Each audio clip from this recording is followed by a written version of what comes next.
ಸಂಜೀವಿನಿ ಶಿಖರ ಅಂಗೈಯಲ್ಲಿ ತಂದೆ ಏಳೇಳು ಸಾಗರ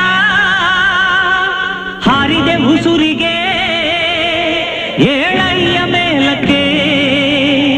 ತಿಳಿಸಯ್ಯ ಲೋಕಕ್ಕೆ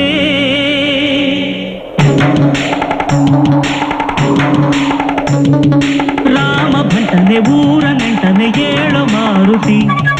ನಿನ್ನ ನಿಂದನೆ ಮಾಡು ಜನಕ್ಕೆ ಮೆರೆಸೋ ಕೀರುತಿ ನೀ ದೇವರೆಯಾದರೆ ಹೀಗಿದ್ದರೆ ಆಗದು ನೀ ರಕ್ಷಕನಾದರೆ ಕುಳಿತಿದ್ದರೆ ಸಾಗದು ಸಂಜೀವಿನಿ ಶಿಖರ